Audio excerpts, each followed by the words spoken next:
Okay, continuing on, what we have now is the panel case study on aviation fuel successes.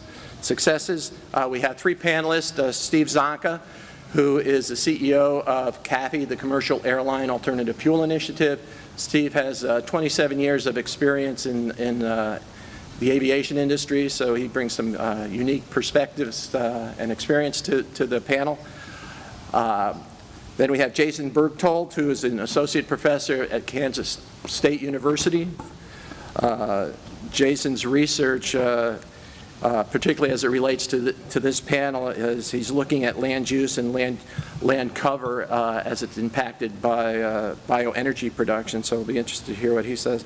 And then Britt Bowie, who I've known Britt for I think it's 4 or 5 years now. We really became friends when we met through the Defense Production Act initiative. Britt is with the Department of Navy in the Energy Office, and he's going to be presenting some perspectives there. The way we're going to format this panel is that each panelist is going to have 5 minutes or so to give some comments, and we're going to open it up to questions and answers, okay? So without further ado, I'll turn it over to Steve, and again, I'll remind everybody that Steve has a hard stop, so he's going to have to leave at 4:30, but we'll continue the panel till 4:45, okay? So Steve, if you want to do that.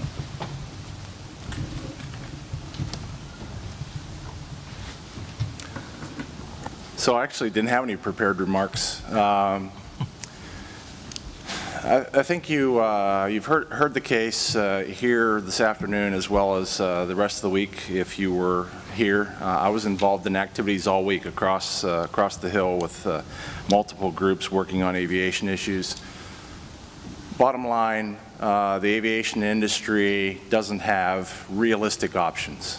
It's not from the perspective that we can't burn almost anything in a gas turbine. We do, and in fact around the world gas turbines consume a very wide range of fuels, from the bottom of the barrel bunkers up through light gases. That's not an issue. The issue is when you try to incorporate those into an aircraft, you run into a lot of problems. First and foremost of which is the issue around safety. Kerosene, which is what jet fuel is comprised of, is just a wonderful chemical compound that delivers high or low freeze points, high flash points. In other words, it's safe, it doesn't explode, it doesn't freeze at high altitudes. A very nice energy density, both on a volume and a mass basis, so that as airplanes are designed today, long-range airplanes can fly 8,000 miles when they need to on a reasonable load of fuel, and several other aspects. So if we actually had to come up with a designer fuel, it would be very, very close to today's kerosene.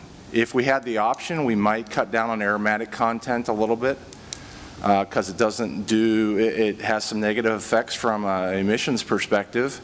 Has some impact on density, but we would move in that direction because of the environmental benefits. We can't do that today because we would have to do some retrofits in the system in order to do that. The seals that are in aircraft today need that aromatic content to keep the seal from shrinking and resulting in leaks. So we're stuck with jet fuel. You may, in fact, there was a discussion today about, there was a show of hands of how many people heard about the round the world solar airplane flight that has just commenced. Wonderful technology. I was involved in that program going back about 5 to 6 years ago, looking at the technology that was required to do that. Wonderful demonstration of technology. That plane flies at less than 30 knots and carries 1 passenger. Okay, so if any of you want to sign up for those kinds of flights, feel free. Jokingly, obviously. Great suite of technology, but when we look at the levels of technology that we need to move away from a carbon-based fuel to other sources, like we may see hybrid aircraft first and then potentially fully electric aircraft. You could envision hydrogen aircraft out in the future somewhere, but every few years the industry dusts that study off, and we can continue to conclude that hydrogen is not a very appropriate fuel for aircraft for a multitude of reasons.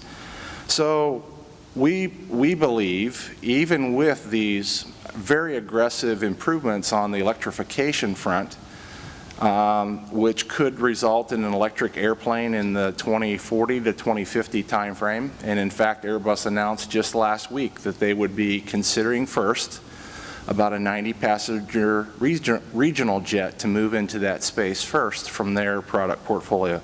So in the 2050 timeframe. So we're talking about kerosene fuel use based on today's technology for at least 3.5 decades, and even if all aircraft were started to be replaced in the 2050 timeframe, you'd be looking at another 20 years to clear the fleet. So we're looking at 50 years worth of kerosene use, realistically. We'd be pragmatic about it. So we like kerosene. In addition to that, we're stuck with kerosene. And so, but we also recognize we have some commitments on the environmental side. So what does that suggest? Well, it suggests, just like we're doing, that we've looked at renewable fuels in order to improve our carbon footprint. And we also have found out, after exploring these fuels for almost going on 10 years now, that we get some other bang for the buck that comes along with those, including reduction in local air quality pollutants and a few other things that society might care about. So all those things come together. We have the technology, we know how to do it, we have the demand for them, but our customers are also sensitive on price. So as an example of that, show of hands, how many of you took an airplane to come here? A few. And out of those who flew here, how many of you offset your carbon? Exactly, okay? This is one of the reasons why the airlines aren't jumping up and down to or wild about the possibility of seeing their fuel prices jacked up as a function of delivering on carbon reduction. So we're in the business of trying to incentivize the industry to bring on renewable fuels for the aviation enterprise in a big way. We recognize we're not clearly doing that through direct financial support. We're not going out and building refineries yet. We're not necessarily financing the production of facilities yet. But CAFE was put together to work behind the scenes to try to remove every barrier that we can that exists to help people bring this technology to bear and to deliver fuel to us at the right price point. That's what we're all about. We're happy to take advantage of policy mechanisms where they exist. So from that perspective, we're happy with RFS. We're not obligated, the system's not obligated to produce a certain amount of jet fuel, but it clearly is able to take advantage of the fact that RINs are created. So Harry wants me to wrap up so he can get to the other panelists before I leave. We're working a really broad range of fuels, and I would be the first one to tell you that almost all of the initial fuel that comes into the marketplace is going to come from very unique sources that clearly are not going in the direction of indirect land use change and worse sustainability. We've done enough to know which directions we want to go. The first fuel hopefully will come on board here within days, produced from beef tallow from beef processing facilities. And at some point, that facility or facilities like it might move over to grains.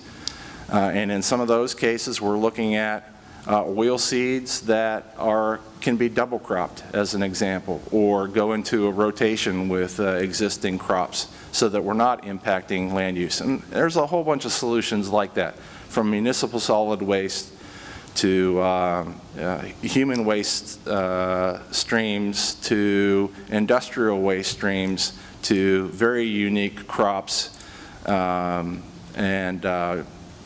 silviculture, a whole range of stuff. So bottom line is we need it, we're interested in it, we know that carbon will be monetized at some point, the industry is prepared for that. so that there will be some carbon cost that comes along with that. We recognize that that's coming our way. We're doing all the right things that we know how to do with respect to a sustainability perspective, and we, from a CAFE perspective and from an industry perspective, we're very close to seeing all of that come together into the production of real fuels in the near term. Thank you, Steve. We have some good news as well, is that we've only have one presenter who's going to have slides, so, and that's Jason, but I think there's still some cards on the table, so if you have questions, fill them out and we'll get them up here, and then when we're done with the formal comments, we'll address the questions. Jason? Well, thank you for coming. My name is Jason Bergtold. I'm an associate professor in ag economics at Kansas State University. And kind of my comments will be addressed toward kind of what following up on kind of what Madhu Khanna looked at in terms of kind of farmers' willingness to produce alternative feedstocks that could be used and that were mentioned that are going into the production of potentially biojet fuel.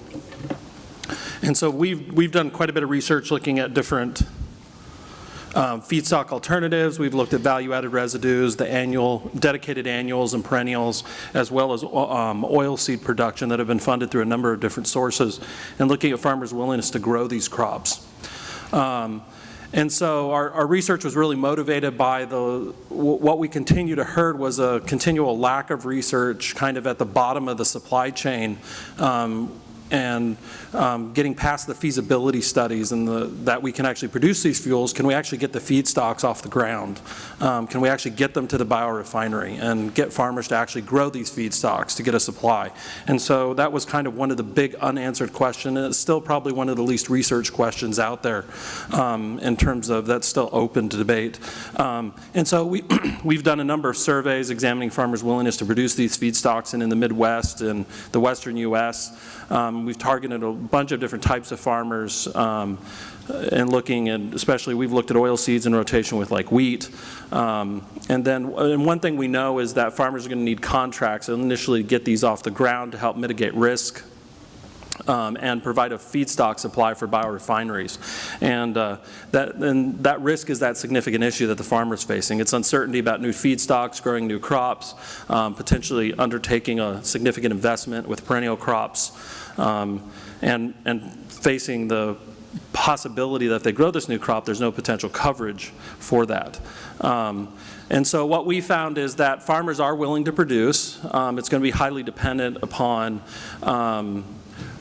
what they're going to earn from this crop. And so what we've looked at when we've done these kind of adoption studies is looking at, well, what is the next best alternative? This is one example where we looked at sweet sorghum production in place of corn or actual sorghum production. This is an annual crop, so this would replace corn or sorghum in a potential crop rotation, and this is the net returns above that other crop. So for farmers to actually adopt, they're going to have to do better than their next best alternative. It's not just saying it's profitable, it's got to be more profitable than what's currently in the field. And so that's one particular angle we were really focusing on. And so we see that there's adoption. It's going to be affected by a number of different issues. In this case, we do show any contract length itself is going to be affected, and these biorefineries that need longer contracts, it does impact that adoption quite a bit, almost up to 20%. This is another example where we looking at farmers' adoption of oil seeds in the northern Great Plains, and this was we tried to be a little bit more generic, and there's more to this than just this. We looked at varieties of oil seeds and characteristics of these oil seeds, and what it would take to actually get this kind of industry off the ground at the farmer level. And what we found here was this is two curves looking at the potential adoption by farmers that were surveyed, and what we found is, well, if it produces better than wheat, we'll plant it in rotation with wheat, but what we found is there's a significant drop in adoption without some type of measure to mitigate risk. So even if it's under a contract, if there's no insurance or insurance provision, it significantly drops their willingness to adopt, which really shows that need to cover that risk, not only at the upper end of the supply chain, but also at the bottom. And so what do farmers, what do they want in these contracts? Obviously, they want high-yielding, low-cost crops. They want highly profitable crops. They want to earn money as well. They want one of the most significant aspects, and this is just talking with people in the industry, talking with farmers, is a lot of flexibility, shorter contract lengths. Insurance was a significant sticking point. Dealing with the conservation issues, and a lot of this, like custom harvest, cost share incentives, are all built into that, and acts of God are all built in that flexibility. They want to be able, different farmers have different needs. The other thing we found is different feedstocks are going to require different contracts. There's no one size fits all. Survey results show this is going to change by region and change by feedstock. And so if you're looking at considering multiple feedstocks going into a biorefinery, you have to consider that when contracting with farmers. In terms of feedstock supply, we've looked a little bit, and we've started to look at, so what is the potential supply? There's quite a bit of studies out there that says we can grow enough. What we're interested in is, will the farmers actually provide enough? And so we've tried to take our results and apply it to actually those types of studies. And we're estimating, in essence, potential supply curves for feedstocks at different prices. This is an example of that. This is an acreage response function. In essence, how many acres will be planted in Kansas for rapeseed based on a different price per hundredweight. And as you see, it's pretty flat, meaning it's really highly price responsive. A small shift in price here, and this is primarily due to the uncertainty, is going to cause a significant shift in acreage. So just a small price drop will drop that acreage quite a bit.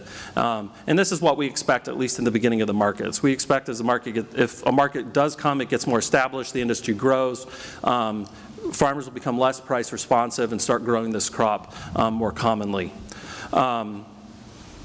And that's kind of it. That's kind of, the good news is that farmers are willing to do it. I think the takeaway message is that we have to be willing to adapt to their needs as well and consider that. And I think it's something that needs to be more on the forefront of the industry's process in developing the supply chain than it currently is.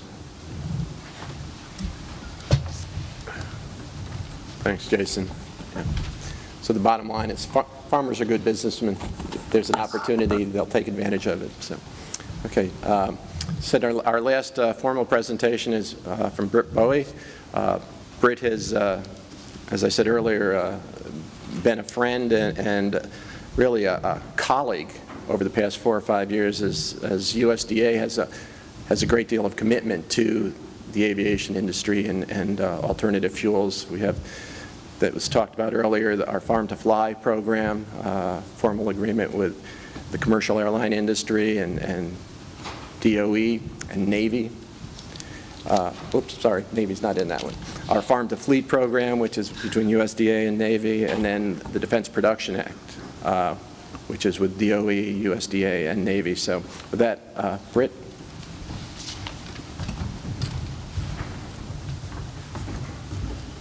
Hi, I'll keep this brief as I am cognizant of the fact that I am the last person on a Friday afternoon of a multi-day conference.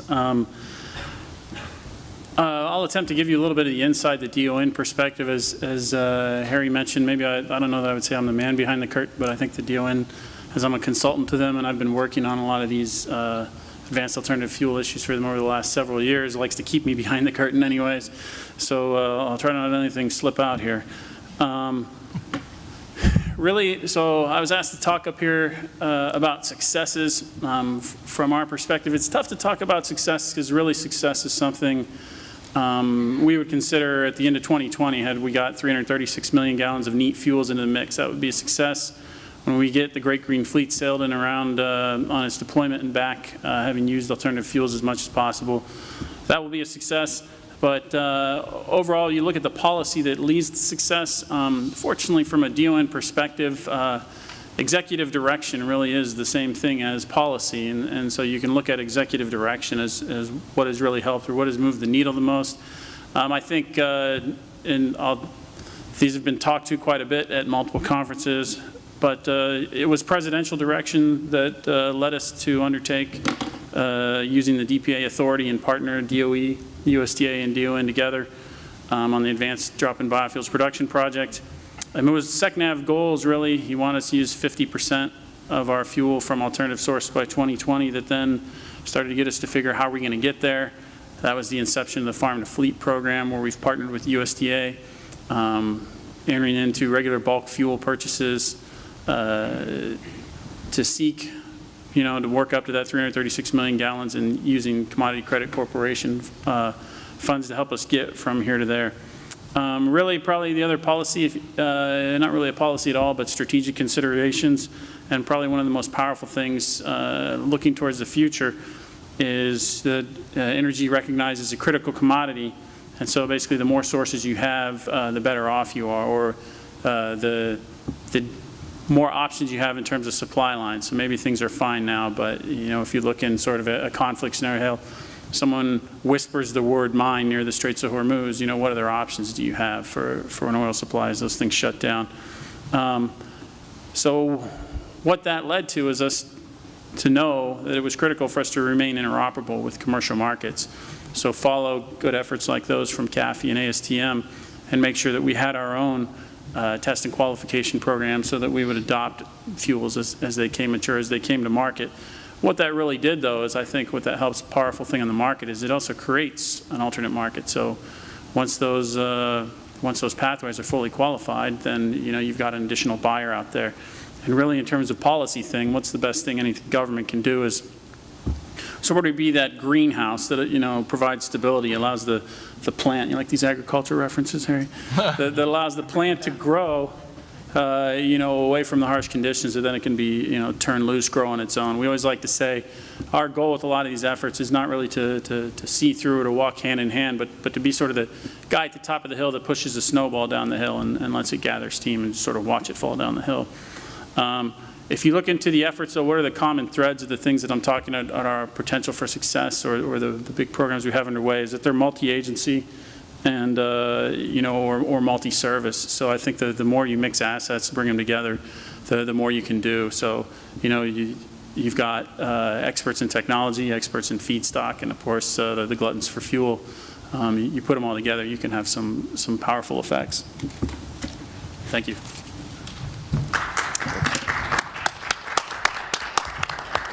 All right, we're still collecting cards here. So thank you. So the first question that I have here is for Steve, and it says, for CAFE, are you looking at feedstock-specific initiatives or being feedstock agnostics? And the second part of that is, are non-agro feedstocks like algae going to have a slightly more difficult path to utilization? Okay. So, I think it's very clear that we are both feedstock and conversion process agnostic from an overall aviation perspective. But that doesn't mean that we're not trying to catalyze the development of certain kinds of feedstocks. What it means rather is that we're trying to catalyze all of them that we think make sense from an economic perspective. And that's where we're trying to focus first on feedstocks that perhaps have the best shot at being able to deliver economically priced fuel. So, it's both. Agnostic generally, but we're happy to work specific programs, and we are, in fact. In multiple states, we now have supply chain development work going on, and in each one of those there typically is a unique feedstock associated with that project. If we did spend some time this morning in ABLC talking about the project we have in Florida, where we're looking at the conversion of several 100,000 acres of blighted citrus land for the production of sugars. The intent there is to grow a large amount of sugars from a wide range of sugar producing plants on a year-round basis that can deliver a low-cost sugar to multiple conversion pathways. And then the second part of the question with respect to non-typical crops, I think the answer no is there's not anything that's more unique about them from a fuel conversion or qualification perspective. There may be, and I expect there will be, challenges associated with agronomic issues associated with those, getting people used to the concepts of, the use of non-agronomically based feedstocks. But from an approval process, no, I don't expect much on the fuel qualification. There are some issues that we will face with respect to getting people accustomed to thinking about whether, not thinking, but dealing with feedstocks that we will require sustainability qualification for and those kinds of things, but not from a generic production and qualification perspective. Okay, thanks, Steve. Okay, this question is for Jason, and it's a rather long question. So MSU studies suggest growers have no economic incentive to plant energy crops over corn or soybeans, and even have negative net present values when planting energy/tree on marginal lands.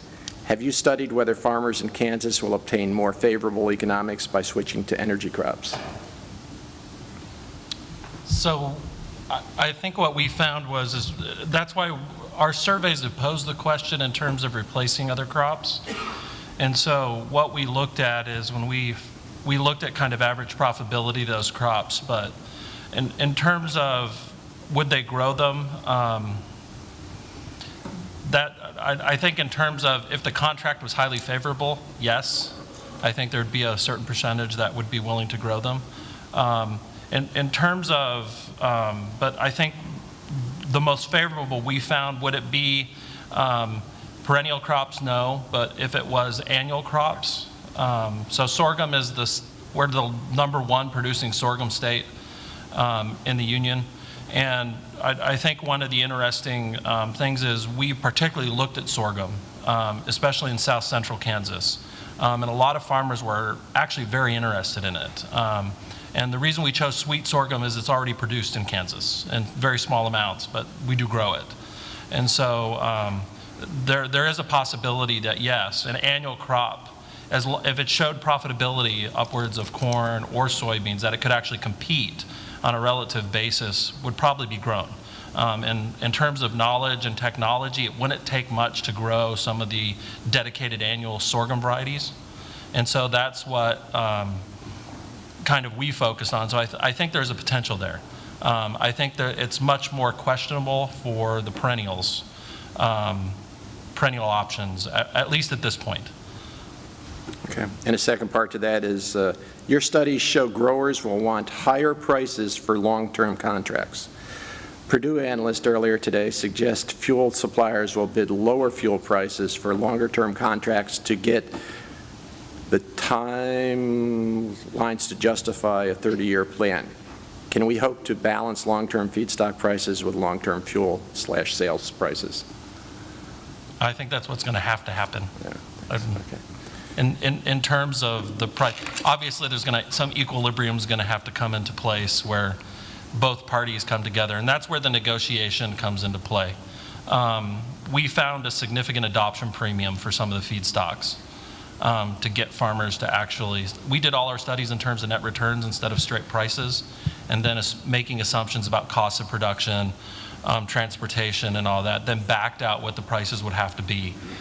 So allowing that to be variable, but what we found is on average there is an adoption premium, which includes a risk premium as part of that, to get farmers to actually adopt. And so I think the longer the contract, the less flexibility they have, and they don't want to be stuck in those long-term contracts. One thing we found in a lot of our farming research from a farmer's perspective is their time horizon is about 1 year to 2 years. It's about the length of their crop rotation. If you lock them in longer than that, they're very, very adverse to being stuck in that kind of situation. Okay. And so they want the ability, even if they plant a perennial, they want the ability to terminate it in 3 to 4 years if it's not profitable, to get out. And so if you're not letting them out, you're going to have to pay a premium to keep them in the contract. Steve, you? Yeah, I'd like to challenge all of us, including the person who asked the question, to perhaps think about it differently, right? And that is, are we are we moving in the direction of actually forcing that farmer to make that choice? And it's not clear to me yet that we are doing that.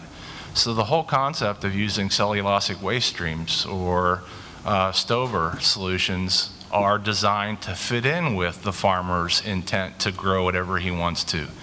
The concept of introducing dual crops, as an example, pennycress in the Midwest, as an example, winter carinata in the South, allows the farmer to actually enhance his income without mucking up his existing crop rotation or what he wants to do with cereal crops.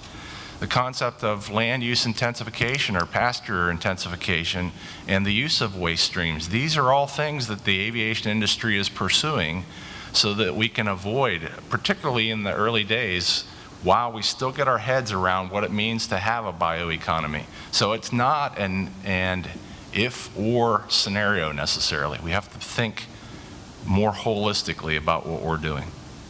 Okay, thanks, Steve.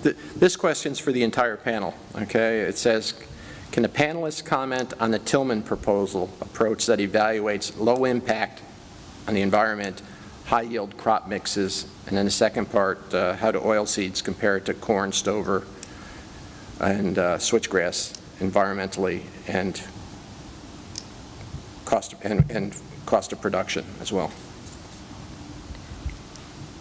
Go ahead and start us off. I guess I'll start with the second part. In terms of cost of production, I mean, I think from a farm perspective, the stover is the cheapest, most flexible option. I think environmentally, it can have the most significant adverse impacts as well. And so there's always that balance. We talk about, we want to remove stover, we want to move straw. How much can we actually remove without depleting soil quality over time, and without hurting my crop yields in my rotations over time? And so there's this soil productivity requirement. I mean, in Kansas, asking a farmer to remove wheat straw, they kind of look at you as if you have another head over here, in terms of like you have two heads. And so they just think that's an insane idea. I mean, we keep our wheat straw in our ground because I need the water retention for my next crop. If I remove the wheat straw, I can literally damage my next crop significantly because I lose the water. And they're a place that gets western Kansas on the border, it's 14 inches of rain average a year. And so we have a huge precipitation gradient across the state. In terms of switchgrass, you really have to consider those upfront establishment costs, and that's a potential, like Miscanthus is even more of an upfront cost. It's about 3 to 4 times the switchgrass. There's a huge establishment cost upfront to get these perennials into the ground, especially for those crops. And so there has to be some mechanism, at least starting off, to compensate for that. And so I think cost differences, in terms of profitability, that's probably what I would say more you want to look at, because as long as we can cover the costs, I think we can persuade a farmer to potentially look at the adoption of these crops. But if we're asking them to incur a cost where there's a potential significant risk of them not covering their investment, then they're not going to do it. And so I think that's the significant issue, is really at the end of the day, we got to show profitability. We have to show them the ability that we can cover these upfront investments. And that's something I think, and I think what the other panelists earlier said, that's something the market's going to figure out as well. And farmers are going to let you know what they're willing to take and what they're willing to do. And they'll tell you no. As far as we understand, some of the biorefineries, it's taken a year or two to get the contract signed for an initial feedstock, to get the guarantee feedstock. It's not something you just go to a market and go, it's there. But the farmers have taken anywhere from 3 to 6 months for the refineries to get them to sign an actual contract. And they say they'll visit once, and they're like, no, okay, maybe. They go back the second time, and they're like, no, we won't do it. The third time, they're like, yeah, we'll do it. And really, and it's a lot more than just price and cost.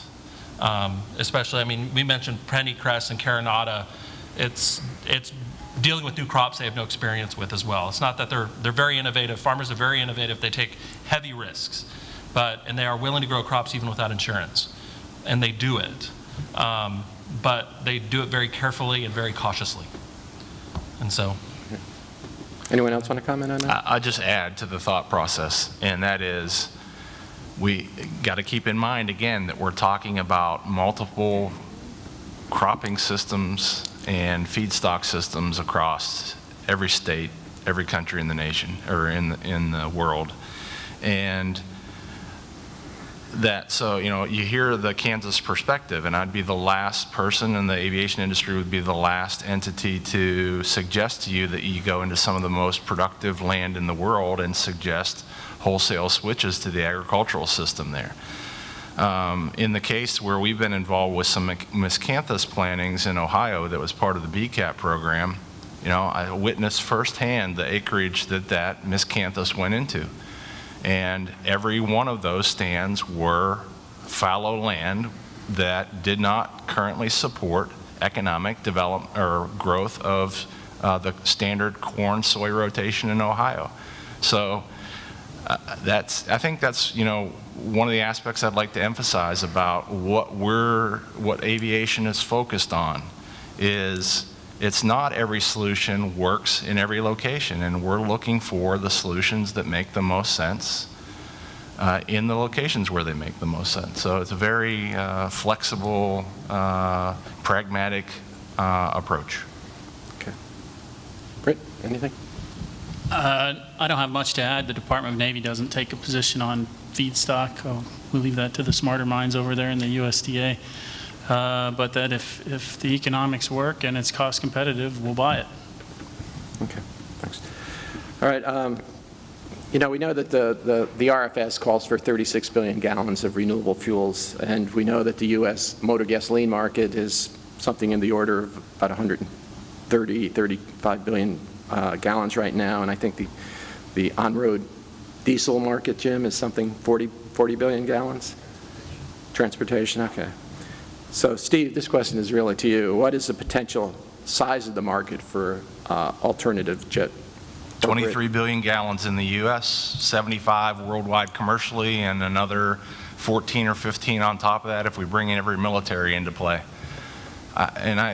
That is our demand in the U.S. There's nothing technically that will stop us from having 100% penetration of biofuels once we get past the issue of specific blend limitations based on the early days. So it's a 23 billion gallon market. The first 3 fuels that we have approved for use have 50% blend restrictions on the first 2 and a 10% on the third one.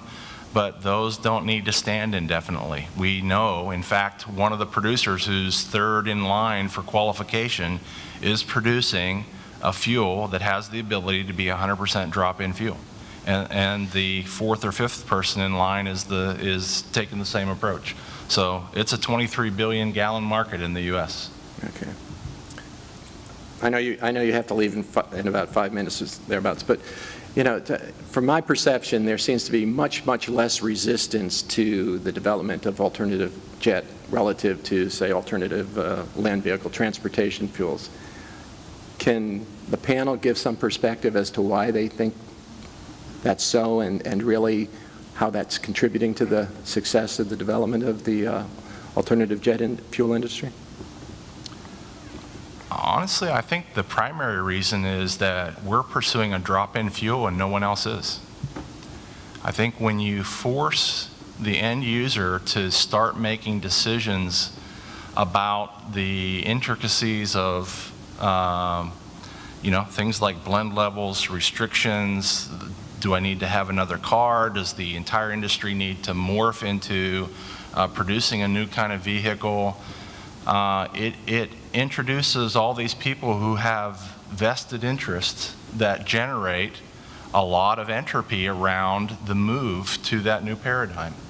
And on the aviation side, we've taken the exact opposite approach. Is we've got the completely defined fuel. We want to continue to produce that fuel. We are bringing the technology online to produce that fuel and developing the feedstocks that go to that. So I think that's one of the primary differences, along with the recognition that we talked about before, that we don't have other options. You can't plug in an airplane at 40,000 feet. Jason or Britt? I mean, I think the lack of options is probably the strongest part. You know, I mean, when you look at aircraft being I think the lack of options is probably the strongest part. You look at aircraft being volume constrained. I mean, obviously, your energy density has to be same or better. But I also think, there's probably an angle to it that aviation fuels will count towards an RVO, but are not part of it. So I think, that's probably a reason for lack of resistance there. Want to add in? I mean, I agree with the idea that the drop-in fuel makes it very attractive. And I think we'd have a significant fact if we used a dropped-in fuel for cars, where we're creating a perfect substitute for gasoline, that we can just go to the pump. And I think it was mentioned earlier, it would also be significantly different if we took Brazil's approach and said, well, 90% of our new any car coming in since 2006 needs to be in essence flex fuel. So you can use any mixture of ethanol, gasoline at the pump. And so where we didn't have, we have the option to use the alternative fuel. But I think Steve is correct in saying that with all the mandates and I think it causes some confusion and a lot more bureaucracy in terms of getting around issues with creating the blend mandates and all of that creates some of the problems we're running into. And so obviously simplifying and making things simple makes things a lot more attractive to people. So. Okay. We have two more questions. Is there any effort to grow Castor for the fuel for the airline industry or aviation industry? Harry, you probably ought to take that. There is, in other countries, clear interest in Castor. I think it probably has a home in the U.S. in terms of the right growing conditions for it. There are some policy-related challenges to growing Castor, but a fine product, and could be a fine product in many regions of the U.S. Yeah, I guess I would just add from my knowledge about what is going on at USDA, I don't think we've taken anything really off the table to consider. We have our feedstock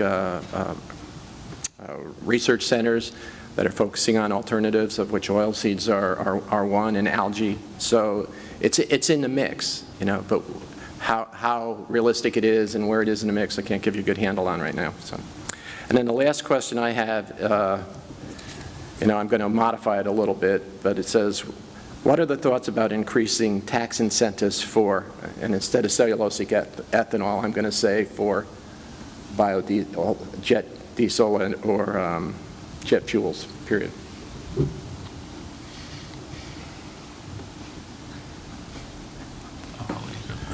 I think helps the industry develop. it's a tough financial environment out there. I mean, anytime you start talking about increasing tax incentives or increasing in one way or the other, you're going to run into resistance. Doesn't mean it's not a bad idea, but I think you'll have a hard time doing it. It's a tough issue to comment on. I guess, one of the areas, the only area that we like to focus on with respect to the issue in general, because of all the fiscal constraints that exist in the U.S. and the debate that goes on with respect to RFS, et cetera, is the primary thing we're interested in is a level playing field, and that hasn't always been the case.